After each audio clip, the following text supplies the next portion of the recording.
우리 김제 참복음교회 또 주안 그 부안의 주원교회 위해서 기도해 주셔서 갈 때마다 하나님이 하시는 것을 하나님이 하시는 역사를 보게 됩니다. 지난주에 갔더니 일단은 그 교회 목사님이 그 한 3주 사이에 많이 바뀌셨어요. 그래서 강단 말씀도 힘이 있고 그 다음에 또 목사님이 힘을 얻으시고 그리고 이제 내 지역의 파수꾼으로 어떻게 현장을 분석하고 그 속에서 어떻게 하나님의 계획을 찾고 기도 제목을 찾고 그리고 언약을 붙잡고 답을 얻어야 되는지 길을 이렇게 보셨어요. 그래서 이 목사님께서 여러 가지 많은 간증을 하시고 포럼을 하시더라고요. 집회 가시면 하나님 말씀 들리는 게 다르게 들리기 시작하셨다 그러더라고요. 그래서 하나님이 하고 계시는구나. 그리고 또 그 딸이 또 그 사모님이 그 지역 아동센터에서 일하고 있는데 이제 현장 분석에 대한 은혜를 받으시고 쭉 분석하는 가운데 그 딸도 그 부안 안에 자기 지역에 대한 쭉 일하는 직장 주변의 지역을 향한 분석을 했는데 교회는 많지만 복음을 말하지 않고 있구나 이렇게 쭉 분석이 되더래요. 그러면서 내가 가진 복음이 얼마나 소중한지 내가 가진 복음이 얼마나 중요한지 다시 한번 확인하고 기도하게 됐다고. 특별히 이제 그 일하는 지역 아동센터가 교회랑 함께하고 있습니다. 근데 이 지역 아동센터에 대한 가치를 몰라보는 거예요. 주로 이제 그 지역 아동센터에 이제 교회에 있는 분들이 자원봉사를 오는데 오면은 다른 사람 험담하고 그리고 여러 가지 얘기하고 그리고 여러 가지 말을 하면서 이 아동센터가 좀 교회에서 나가줬으면 이런 느낌으로 얘기를 하더래요. 야, 복음을 모르니까 복덩이가 굴러들어와 있어도 모르는구나. 제가 볼 때는 그 지역 전체를 살릴 가장 중요한 현장이 그 지역 아동센터거든요. 이 아동센터가 얼마나 잘하냐면 그 지역이 아이들이 없는데 그 없는 아이들 가운데도 문제가 너무 많아요. 우리가 있는 분당이나 이 성남에도 문제 있는 아이들이 옛날보다 훨씬 많아졌습니다. 정신 문제가 훨씬 많아졌어요. 근데 시골에도 마찬가지예요. 시골에도 학교가 감당이 안 되는 거예요. 그러니까 학교에서 안 받아요. 학교에서 내보내서 안 받아요. 초등학생을. 여긴 갈 데가 없는 거예요. 갈 데 없는 아이를 지역 아동센터에서 받아줬습니다. 근데 이 사모님하고 복음가진 사모님하고 이 선생님 만나면서 아이가 치유가 됐어요. 치유가 돼서 회복이 되니까 이제는 다시 학교가 받아줬어요. 얘를. 다시 학교에 들어갔습니다. 거꾸로 됐죠. 원래는 학교가 학생들을 제대로 고치고 치유해야 되는데 이제 지역 학교가 포기한 아이를 지역 아동센터에서 치유해서 다시 학교로 보냈습니다. 그러니까 그 지역에 있는 분들이 놀란 거예요. 그래갖고 그 지역의 교육장, 저는 그 뭐 지위가 얼마나 대단한지 모르겠지만 아마 그 지역의 교육을 책임지고 있는 교장 위에 있는 분이죠. 교육장이 직접 감사하다고 이 아동센터에 찾아왔어요. 찾아와서 고맙다고. 그렇죠. 그리고 이 지역 아동센터 센터장이 이제 이 지역의 센터장 협회 회장이 됐어요. 소문이 나갔고 제가 볼 때는 그 지역 전체를 살릴 아주 중요한 현장입니다. 근데 복음에 관심이 없으면 전혀 관심이 없는 거예요. 너무 중요한데. 그래서 그런 응답들을 쭉 받고 계시더라고요. 그리고 이번에도 갔는데 그 지역 전체를 분석을 해보니까 인구가 47,000명인데 65세 이상 어르신이 40%예요. 그래서 그냥 고령화 사회가 아니라 초초고령화 사회 이렇게 표현하더라고요. 초초고령화 사회. 그러니까 전국에서도 1등입니다. 그 지역이. 전국에서도. 그러면 이 교회는 그 지역을 복음화하도록 주님이 사명을 주셨는데 파수꾼의 사명을 주셨는데 이 어르신들을 복음화하는 게 중요한 사명이겠죠. 그리고 나서 가만 보니까 이 교회가 건물을 임대해서 쓰고 있는데 그 건물의 주인이 그 지역의 노인협회예요. 그래서 건물이 이렇게 있으면 옆에 조그맣게 방 2칸짜리 이 어르신들이 모이는 방이 있어요. 그래서 이번에는 가서 이제 딴 데 가지 말고 거기로 전도하러 갑시다. 거기 하나님의 계획이 있지 않겠냐 하고 갔어요. 그러니까 늘 등잔 밑이 어둡다고 붙어 있어요. 방이 이 교회하고 붙어 있는데 안 갔거든요. 서로 알고는 지냈지만 가보니까 그 노인정에 파수꾼처럼 지키는 그 할머니가 한 분 계시고요.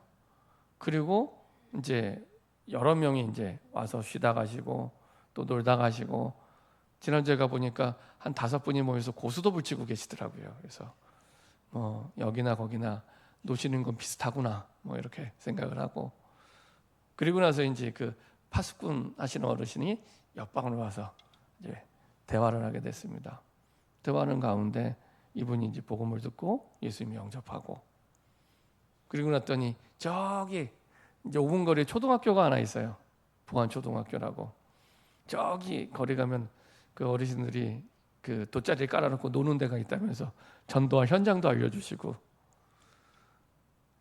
하나님께서 하나님 주신 말씀 따라 또 현장에 주시는 분석 따라 갔더니 하나님께서 열매 맺게 하시고 인도하십니다. 근데 그 시작부터 끝까지 전혀 부담스럽지가 않아요. 왜냐? 하나님이 하시는 거고 말씀 따라 하나님이 하시기 때문에 그걸 보고 성경적인 전도라고 얘기를 합니다. 내가 하는 게 아니라 하나님이 주신 말씀 가지고 기도하다가 내게 주시는 은혜대로 가보는 거예요. 확인해 보는 거예요. 그러면 그 속에서 준비한 사람들이 있어요. 그곳에 내가 만난 그리스도를 얘기해 주면 돼요. 그래서 이번 주에는 가면 이제 그 어르신이 알려준 그 초등학교 앞에 이제 또 전도하러 가려고 기도하고 있습니다. 이렇게 전도를 하는데도 많은 사람들이 아직 이 복음을 모르고 살아가고 있습니다. 그래서 하나님이 저와 여러분들을 파수꾼으로 부르신 거예요. 파수꾼으로. 파수꾼이 그 한문으로 하면은 견장인 이렇게 표현합니다. 볼견자, 긴장자 써서 멀리 보는 사람. 그래서 파수꾼이 파수꾼의 사명을 가지고 지키려면 가까이 보면 안 돼요. 이러면 지킬 수가 없습니다. 멀리 봐야 돼요. 그래야 멀리서 오는 적을 보고 빨리 준비해서 그 성을 지킬 수 있게 됩니다. 그래서 파수꾼은 눈앞의 현실만 보고 눈앞의 문제만 보고 파수꾼을 할 수가 없어요. 멀리 보고. 어떻게 멀리 보냐? 하나님이 주시는 말씀 속에 미래가 있습니다. 그 말씀을 마음에 담으면 미래가 보이기 시작합니다. 길이 보이기 시작합니다. 멀리 보고. 그래서 영어로 하면은 왓치맨, 의미가 똑같아요. 왓치라는 게 보다인데 그 보다라는 여러 가지 영어 단어 가운데서도 주의 깊게 보다라는 뜻입니다. 이 왓치는 그냥 일반적으로 시라는 단어도 있잖아요. 일반적으로 보다. 근데 이 왓치라는 단어는 주의 깊게 딱 지켜보는 거예요. 요게 그냥 이렇게 보는 게 아니라 주의 깊게 이렇게 지켜보는 거예요. 요게 왓치입니다. 근데 파수꾼을 왓치맨 이렇게 표현하거든요. 주의 깊게 딱 보는 거예요. 어디를요? 내 가정과 가문을. 세계복음화의 시작입니다. 그리고 내 지역을. 내가 간 게 아니라 하나님이 내 가정에 파송하신 겁니다. 하나님이 내 가문에 파송하신 겁니다. 하나님이 내 직장과 지역에 파송하신 겁니다. 거기 가는 데까지는 개인적인 형편과 사정이 있지만 그건 내 사정이고 하나님은 그 뜻이 아니에요. 구원하기 위해 거기에 파송하신 겁니다. 그래서 그 사명을 이루는 시작은 기도에서 시작이 됩니다. 내 가족을 두고 기도를 시작할 때, 내 지역을 두고 기도할 때, 이번에 캠프 가보니까 그 김제 참복음교회에 있는 중직자는요, 그 아예 한 50명 정도 리스트를 갖고 있어요. 쭉 전도 대상자를 적어놨더라고요. 그래서 본인이 기도하는 전도 대상자라고 잘하신다고. 거기 가운데 기도하시면서 떠오르거나 하나님의 마음 주신 분 지금 가보시라고. 주저하지 마시고 가보시라고. 연락해 보시라고. 하나님이 준비된 응답인지 확인하시면 된다고. 그렇죠? 그럼 쉬워집니다. 그래서 늘 내 가정, 가문, 나와 관계된 모든 사람을 두고 기도할 때 하나님은 정확하게 응답의 문들을 열어가십니다. 그렇게 사명을 감당해 가게 하시죠. 그 기도 속에서 하나님께서는 능력의 망대를 세워가세요. 우리 능력으로 파수꾼의 사명 감당할 수 없습니다. 그래서 아시고 사도행전 1장 8절을 약속해 주신 거예요. 제자들이 능력이 없는 줄 아시고 한 번도 능력을 키워라 말씀하신 적이 없어요. 사명을 주시면서 그 말은 주님이 다 하시겠다는 겁니다. 하나님이 다 하시겠다는 겁니다. 그래서 오직 성령이 너희에게 임하시면 너희가 권능을 받고 예루살렘과 온 유대와 사마리아와 땅 끝까지 이르러 내 증인이 되리라. 아무것도 걱정하지 마. 내가 할 거야. 내가 너희를 증인으로 만들 거야. 그 말은 증거를 주시겠다는 거죠. 오늘 이 이사야의 말씀도 우리가 이거를 다 읽지를 못했지만 이사야 43장 또 42장 41장을 만들며 읽어보면은 똑같아요. 사도행전 1장 8절은 예수님이 제자들과 중직자들에게 너희들이 내 증인이야 이렇게 말씀하시는 거고요. 이 이사야에서는 하나님이 이사야한테 너와 이스라엘 백성이 내 증인이야 이렇게 말씀하시는 겁니다. 너와 이스라엘 백성이 내 증인이야. 그래서 이스라엘 백성이 회복하는 건 지극히 당연한 일이에요. 증인돼야 되기 때문에. 우리가 막 애써서 기도해서 하나님의 응답 주시는 게 아니라 증인으로 부르셨기 때문에 응답 주시는 게 당연한 거예요. 이스라엘 백성들을 하나님의 증인으로 이미 택하셨기 때문에 당연히 증거를 주셔야 되는 겁니다. 그 약속을 이사야를 통해 오늘 말씀하고 있는 겁니다.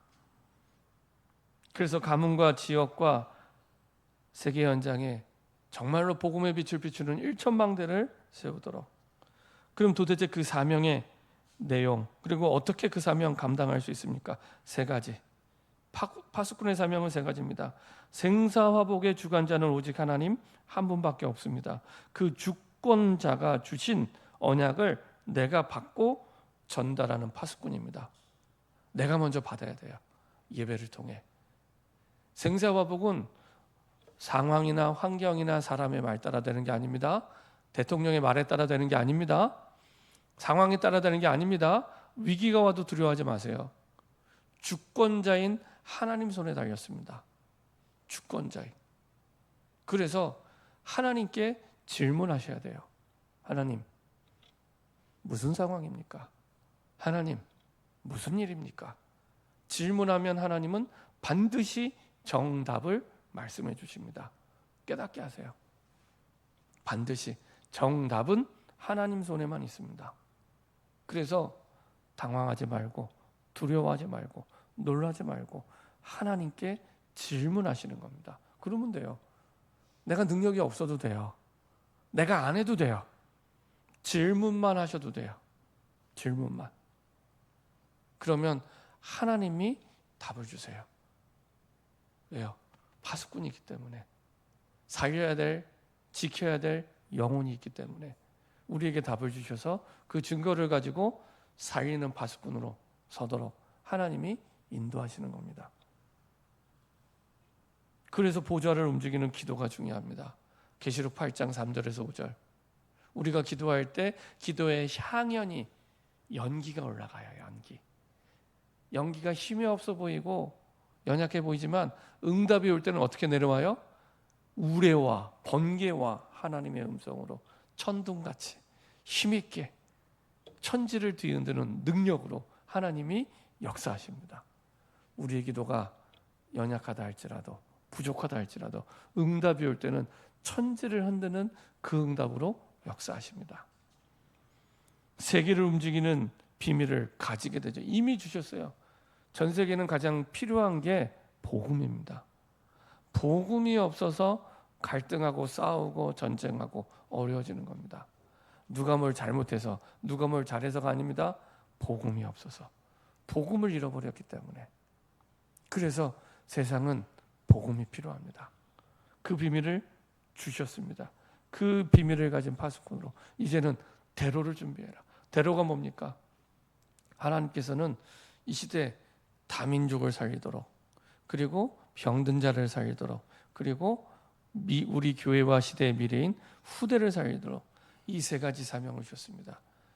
그래서 우리 모든 성도님들은 셋 중에 하나는 하시라.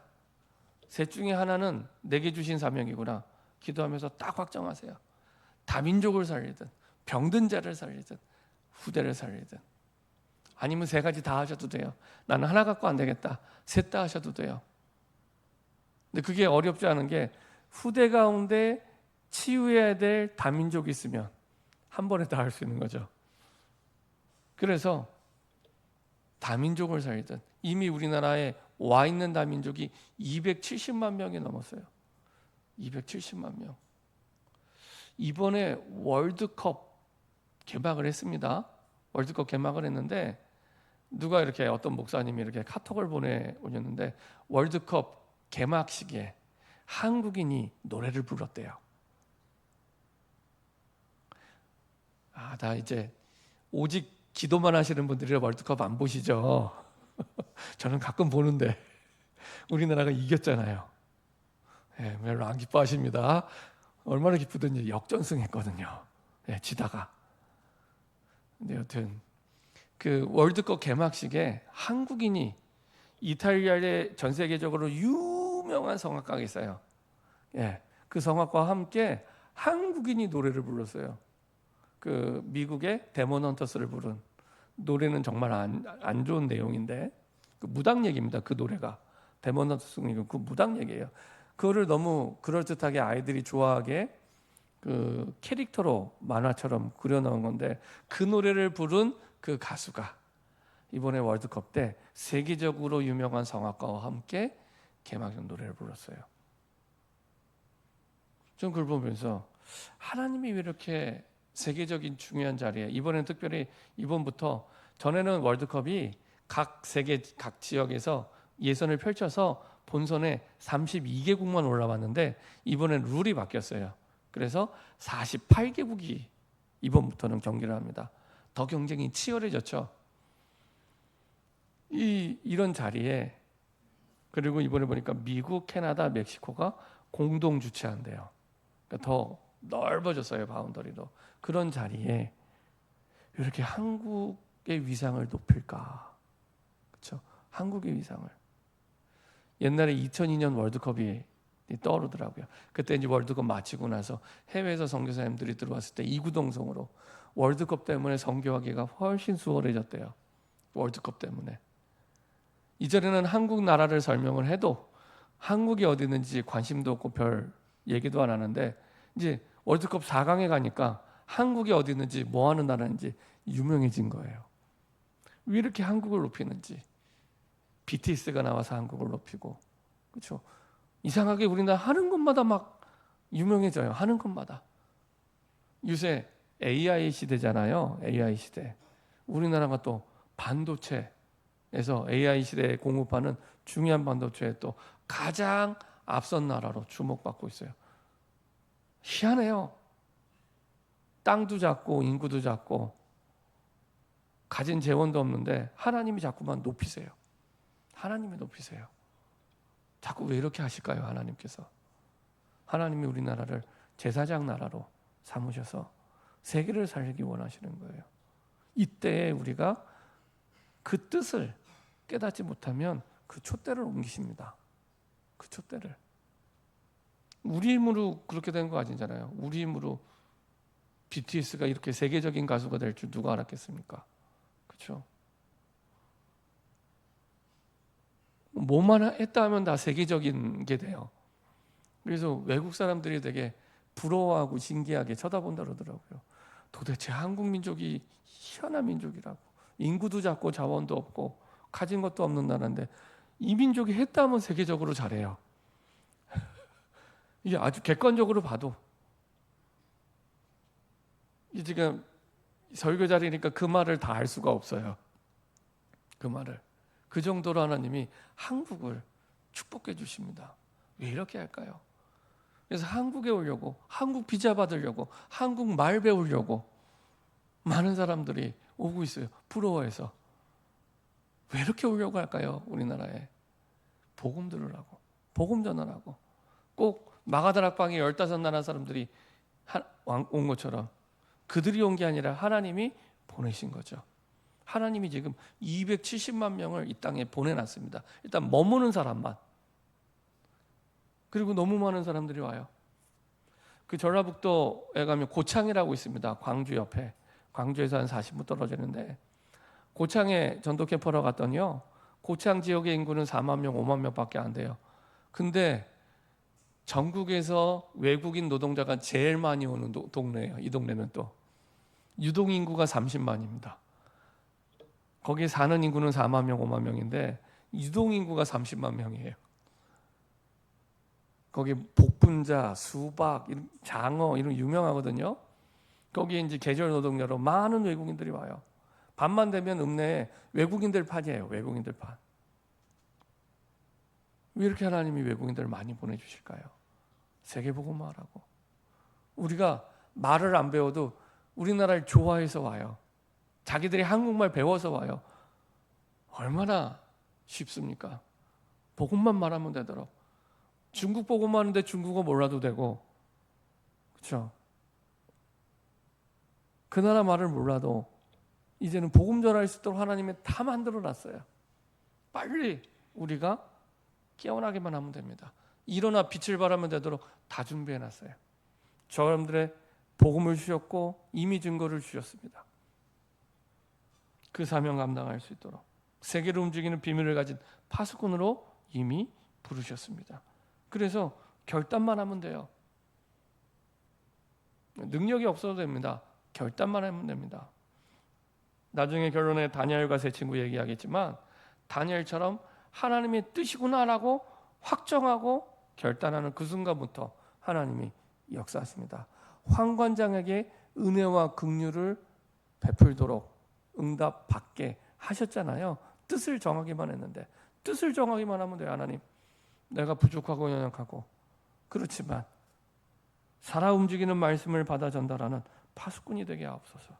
보좌를 움직이는, 하늘 보좌를 움직이는 최고의 기도의 파수꾼 되게 하옵소서. 이거는 내가 힘이 없어도 최고로 잘할 수 있어요. 대로를 수축하는 최고의 전도의 파수꾼 하나님이 하시기 때문에, 성령 인도받아 하나님이 하시는 거기 때문에 뜻만 세워도 됩니다. 결단만 해도 됩니다. 하나님이 역사하십니다. 이미 이 일을 시작하셨습니다. 하나님께서. 그래서 이사야 43장 18절 19절 한번 보도록 하겠습니다. 같이 읽도록 하겠습니다. 이사야 43장 18절 19절입니다.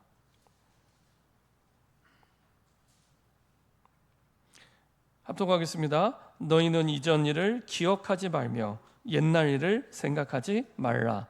보라, 내가 새 일을 행하리니 이제 나타낼 것이라. 너희가 그것을 알지 못하겠느냐? 반드시 내가 광야의 길을, 사막의 강을 내리니. 지금 현장에서 아이러니하게도 세계교회는, 한국교회는, 유럽에 있는 교회는 문을 닫고 있는데 여전히 237 나라 5천 종족의 많은 영혼들은 복음을 기다리고 있습니다. 아이러니하죠. 예레미야가 4장에 있는 말씀대로 금이 어떻게 빛을 잃습니까? 하나님의 백성이 망한다는 건 있을 수 없는 일인데, 하나님이 살아계시는데, 전능하신 하나님이 살아계시는데 어떻게 망합니까? 근데 금이 빛을 잃는 것처럼 이스라엘 백성이 바벨론의 포로가 돼서 망하는구나. 교회가 문을 닫기 시작했어요. 오래됐습니다. 근데 여전히 살려될 영혼들은 많아요. 그런 상황. 그런데 하나님이 저 사람들을 복음으로 부르신 겁니다. 이때에 이런 문 닫는 교회와 세계 현장을 살릴 수 있는 부모가 자녀에게 줄 최고의 선물은 어떤 환경에서도 살아남는, 그리고 살릴 수 있는 비밀, 기도의 힘입니다. 기도의 힘. 해외 나가는 우리의 자녀들이나 렘넌트들을 만날 때 항상 제가 한 가지만 부탁을 합니다. 군대 가는 그 후대들에게도 한 가지만 부탁합니다. 기도에 승리하면 된다. 기도에. 어느 자리에 있든지 기도할 수 있으면 내가 살아나고 모든 걸 살리게 됩니다. 구원받은 하나님의 자녀에게 기도는 모든 것이에요. 그래서 약속하셨잖아요. 보라 처녀가 잉태하여 아들을 낳으리니 그 이름을 임마누엘이라 하리라. 하나님이 항상 우리와 함께 하세요. 그것을 누리는 게 기도예요. 항상 함께 하는데 내가 몰라요. 내 의식이 거기에 깨어있지 않는 거예요. 깨어있기만 해도 돼요. 항상 나와 함께 하시는구나. 단 1초도 나를 떠나지 않고. 우리가 지금 예배 드리는데 기도 속에서 예배 드리는 거하고 아무 생각을 갖지 않고 예배 드리는 거 또 차원이 다릅니다. 예배 드려지는 강도와 깊이가 달라요. 기도 속에서 기도를 내가 의식하고 깨어 있을 때 나를 살리고 모든 걸 살리게 됩니다. 그 기도의 힘, 이게 우리 자녀에게 줄, 내가 없어도 살아나고 살릴 수 있는 최고의 능력, 최고의 비밀입니다. 그래서 기도할 수 있도록 우리 후대들이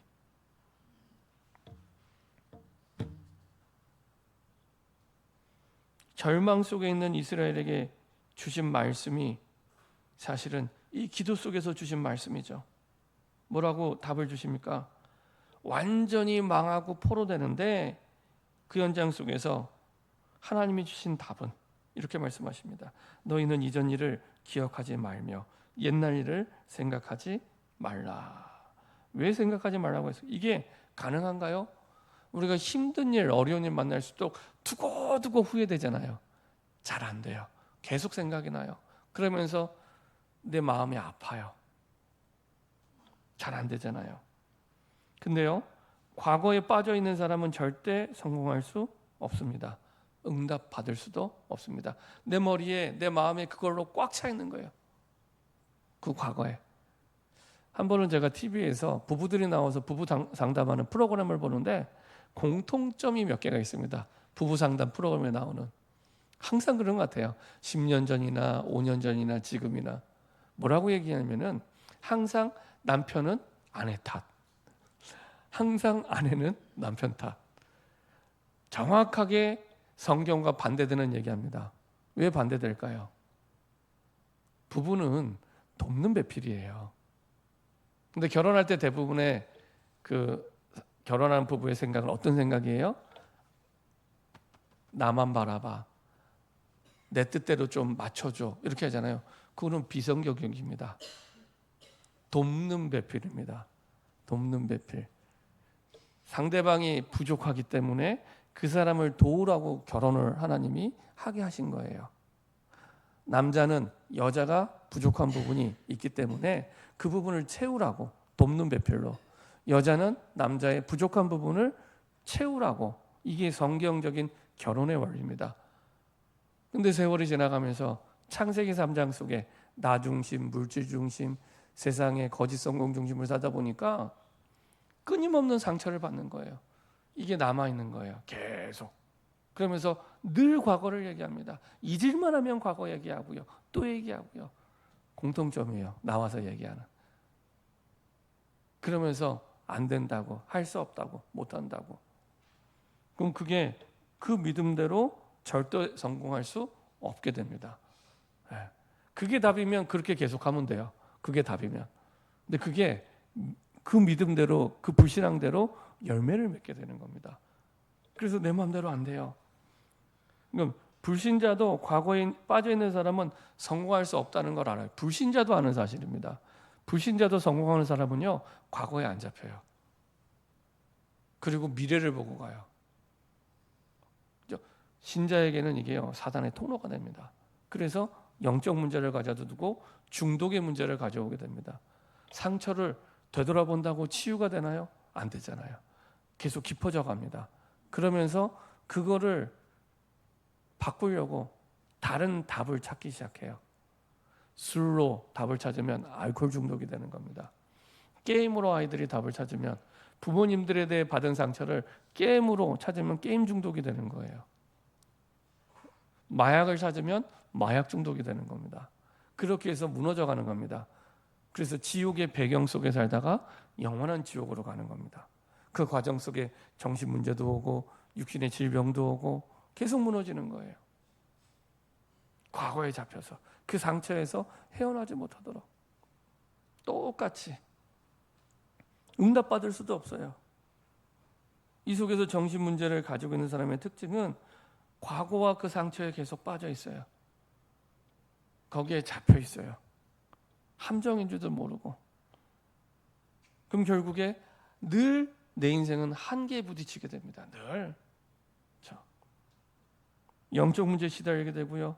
그걸 바라본 후대들은 또 다른 상처와 갈등 속에 빠지게 됩니다. 그래서 너희는 이런 일을 기억하지 말며, 단호하게 얘기합니다. 옛날 일을 생각하지 말라. 이걸 뛰어넘을 수 있는 비밀이 있는데 19절입니다. 보라 내가 새 일을 행하리니. 이 보라는 강조하는 겁니다.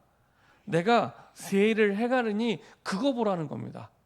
과거 보지 말고, 안 되는 거 보지 말고, 못하는 거 보지 말고 새 일을 보라는 겁니다. 새 일. 그래야 뛰어넘게 됩니다. 새 일을 바라보니까 내 과거가 발판이에요. 싹 다.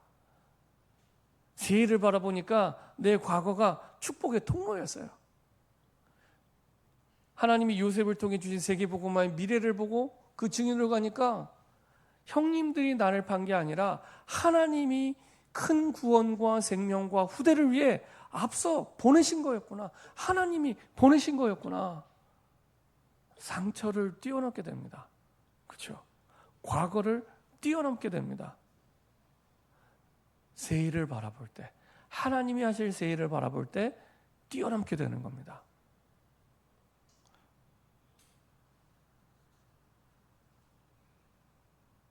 하나님의 새 일을 붙잡은 사람은 과거를 이기게 되고 발판이 됩니다. 그래서 우리가 전도 캠프 할 때 그런 얘기를 합니다. 우리 상처가 나면은 자꾸 상처에 손을 대면 덧나잖아요. 그래서 손 대지 말라고 얘기하잖아요. 그리고 거기에 약을 바릅니다.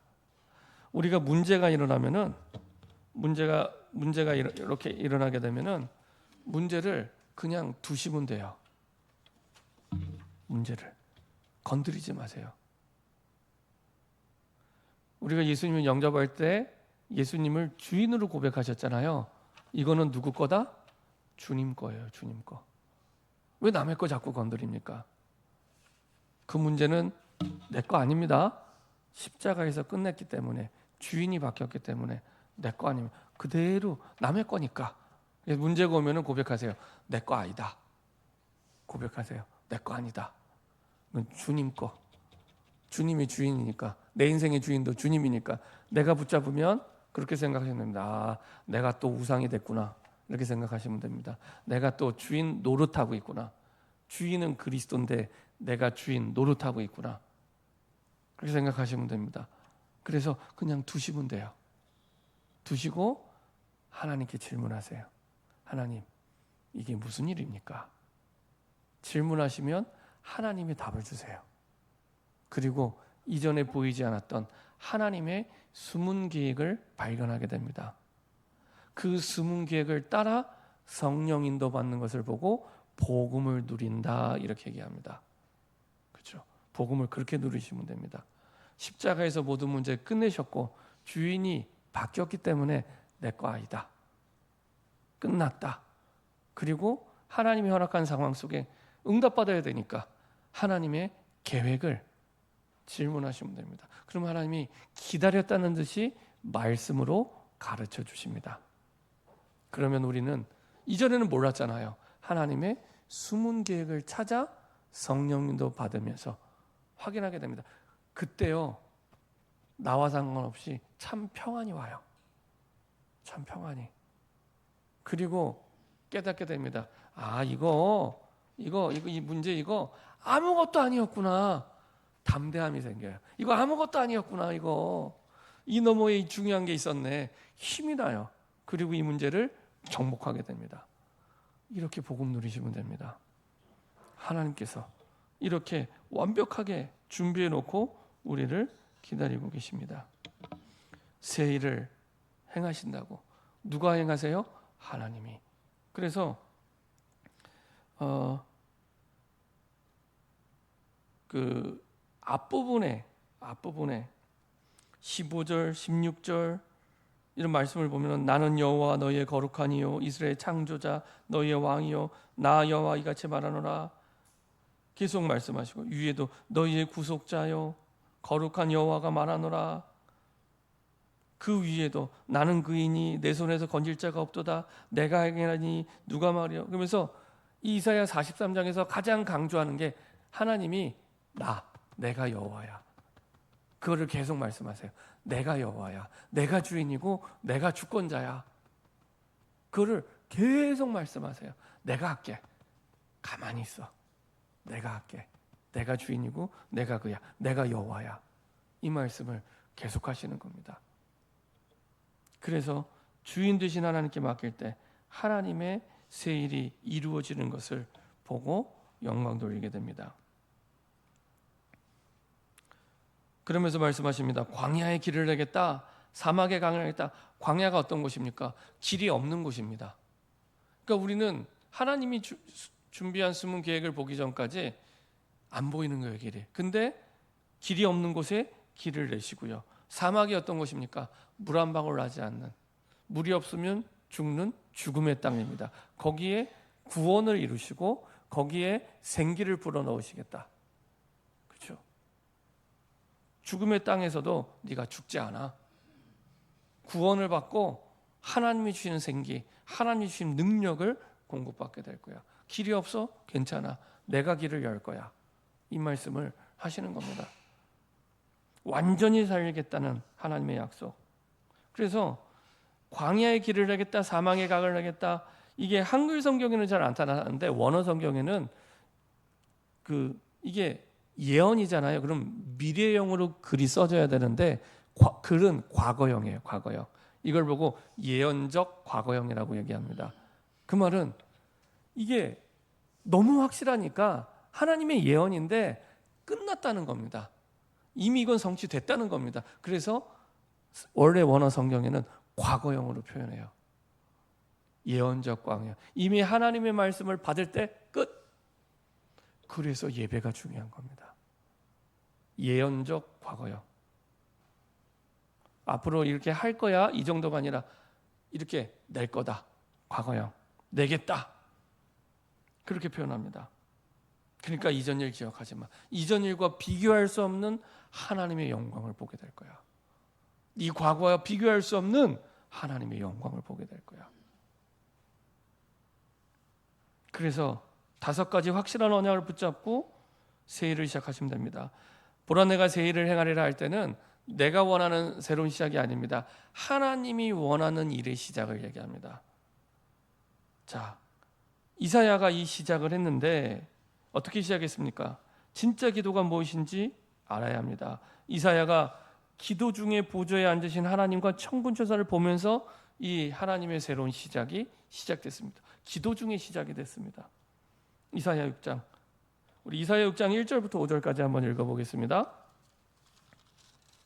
이 모든 새로운 일의 시작. 이사야 6장 1절부터 5절입니다. 이사야의 기도로부터 시작이 됩니다.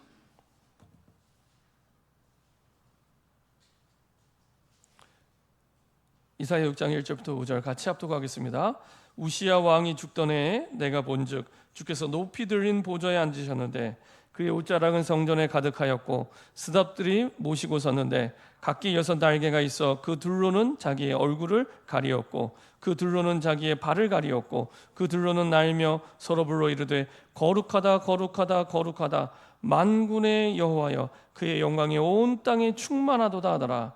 이같이 화답하는 자의 소리로 말미암아 문지방의 터가 요동하며 성전의 연기가 충만한지라. 그때 내가 말하되 화로다 나여 망하게 되었도다.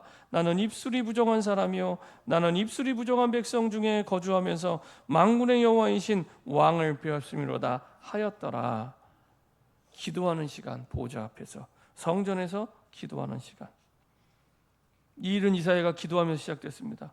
보좌와 통하며 하나님의 나라가 임하는 시간입니다. 보좌 앞에 기도하고 이때 하나님의 나라가 임하는 겁니다. 하나님이 내 생각의 주인된, 하나님이 내 마음의 주인된, 하나님이 내 마음을 다스리시는, 하나님이 내 생각을 다스리는, 그때 하나님의 나라가 임하는 겁니다. 그렇죠? 주변 환경과 아무 상관없어요. 주변 상황과 아무 상관없어요. 내 안에 주인 되어 다스릴 때 기도하는 시간. 이 시간 어떤 시간이면 예배드리는 시간입니다. 예배드리는 그 시간 하나님의 나라가 임하게 되죠. 나중에 눈에 보이는 결과 따라오는 거고요. 하나님의 나라가 임하니까 하나님의 나라의 일, 하나님이 주권적으로 통치하면서 일어나는 역사가 따라오게 되는 겁니다.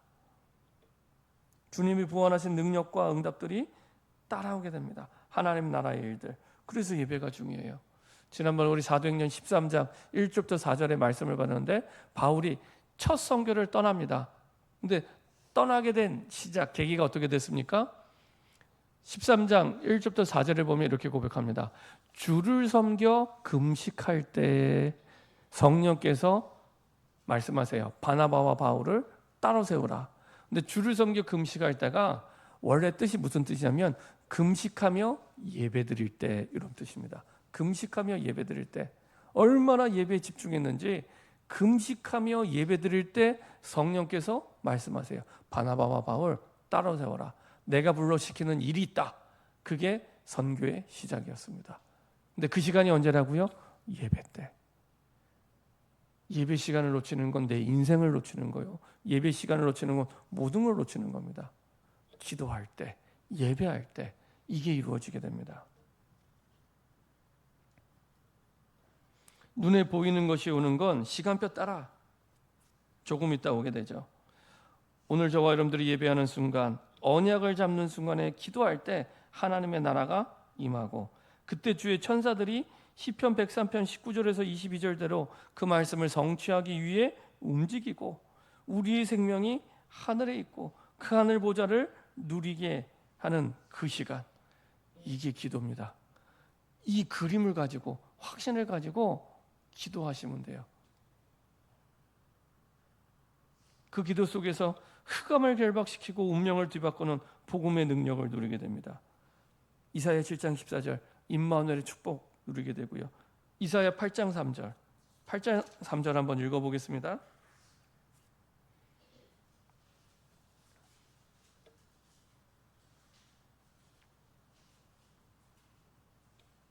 특이한 이름 하나가 나오게 됩니다. 이사야 8장 3절입니다. 같이 한 목소리로 이사야 8장 3절입니다. 합독하겠습니다.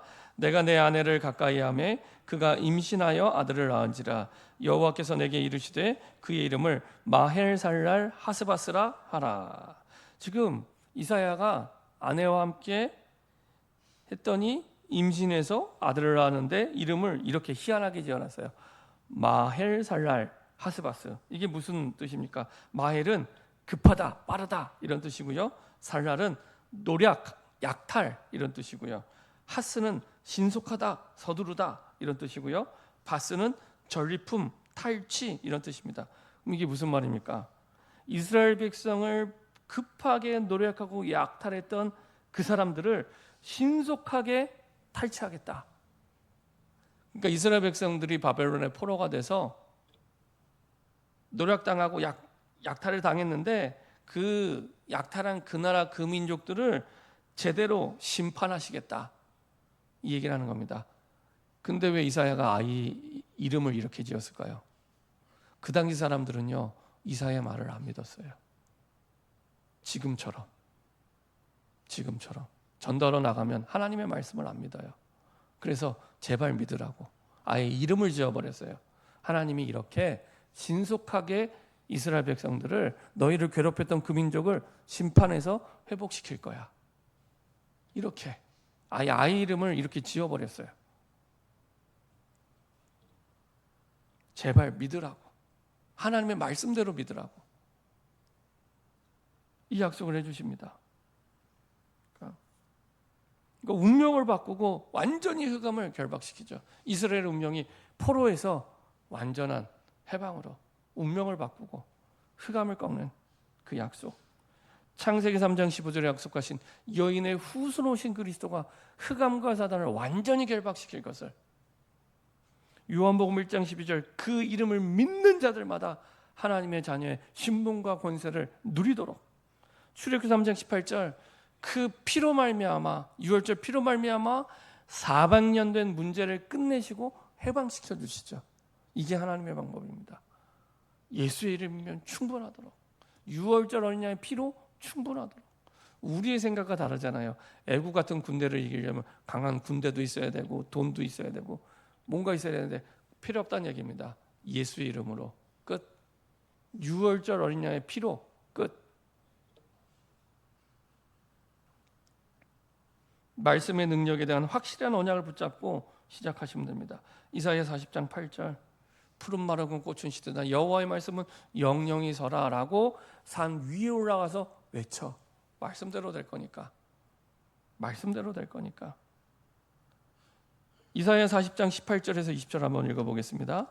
이사야 40장 18절에서 20절입니다.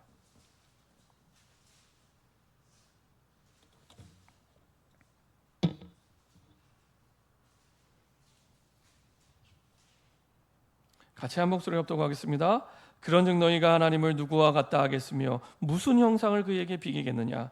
우상은 장인이 부어 만들었고 장색이 금으로 입혔고 또 은사슬을 만든 것이니라. 궁핍한 자는 거제를 드릴 때 썩지 아니하는 나무를 택하고 지혜로운 장인을 구하여 우상을 만들어 흔들리지 아니하도록 세우느니라. 말씀의 능력을 믿고 가면, 그렇죠? 그렇지 않으면 다른 우상을 섬기게 되죠. 그래서 이사야 40장 27절 31절 특별히 오직 여호와를 앙망하는 자는 새 힘을 얻으리니, 앙망은 하나님께로만 집중하는 겁니다. 하나님께로만 집중하면 돼. 새 힘을 주셔. 독수리가 날개치며 올라간 것 같을 것이요. 다른 박질하여도 곤배하지 않아. 걸어가도 피곤하지 않아. 하나님의 말씀에 집중하도록. 이미 이렇게 응답이 다 준비되어 있기 때문에 이사야 60장 1절 일어나라 빛을 발하라. 그 언약 붙잡고 시작하면 됩니다. 이미 여호와의 영광이 내게 임하였으니, 우리에게 주시는 말씀입니다. 다 준비됐어. 일어나기만 하면 돼. 다 준비됐어. 빛을 발하라. 완전한 회복 약속해 주셨습니다. 그리고 파수꾼의 사명, 내 가정의 파수꾼, 내 지역의 파수꾼, 가정의 여호와의 영광을 나타낼 증인으로 부르신 겁니다. 그 지역의 여호와의 영광을 나타낼 증인으로 부르신 겁니다. 그래서 24시 지키는 사람인데 24시 종일종야 하나님과 기도로 통하면 됩니다. 그 속에서 모든 순간을 살릴 응답들이 나오게 됩니다. 결론입니다. 이사야가 예언을 한 지 135년 뒤에 이 말씀대로 성취하는 주인공들이 나오게 됩니다. 다니엘과 세 친구들. 다니엘은 이 약속을 붙잡고 뜻을 정했습니다. 저놈들이 이 약속을 붙잡고 뜻을 정하면 이 말씀이 지금 우리에게도 성취됩니다. 광야에 길이 나고 사망의 각이 흐르는, 길이 안 보여도 길이 나고 죽음의 땅에도 강이 흐르는 왕 3명이 다니엘에게 무릎을 꿇었죠. 느부갓네살 왕, 벨사살 왕, 다리오 왕. 이 왕들이여 여호와를 찬양하고 다니엘을 높였어요. 길이 없는데 이 바벨론에 길이 난 겁니다. 죽음의 땅에 포로로 끌려가서 사자의 밥이 되어야 되는 죽음의 땅에 강이 흘러난 겁니다. 그래서 여호와께서 증인으로 세우셔서 영광을 받으신 거예요. 여기서 다니엘이 한 일은 아무것도 없습니다. 하나님이 당신의 증인으로 선택하셨기 때문에 반드시 그 증거를 주셔서 세우시는 겁니다. 뜻만 정하면 된다. 뜻을 정한 그날부터 하나님이 역사하십니다. 사드락과 메삭과 아벳느고 높은 자리를 얻게 됐어요. 근데 그걸 성공으로 생각하지 않습니다. 세상의 성공과 다른 생각이죠. 내가 해야 할 하나님의 일을 하게 됩니다. 그 일이 뭐냐? 이스라엘뿐만 아니라 그 당시 최고의 강국이던 바빌론도 망하고 그 시대 사람들이 망하게 하는 느보신상, 금신상, 그 금신상 앞에 절하지 않죠. 이것 때문에 풀무불에 들어가게 됩니다. 근데요, 그곳에서 털끝 하나 끄스리지 않고 살아 돌아오게 돼요. 그스린 냄새도 안 난대요. 완벽하게 하나님이 살리시죠. 거기에 왕이 감동을 받아 하나님을 찬양하고 사드락과 메삭과 아벳느고의 여호와를 섬기도록 업신여기면 벌을 내리겠다고 얘기합니다. 세계 복음화의 길이 되게 하십니다.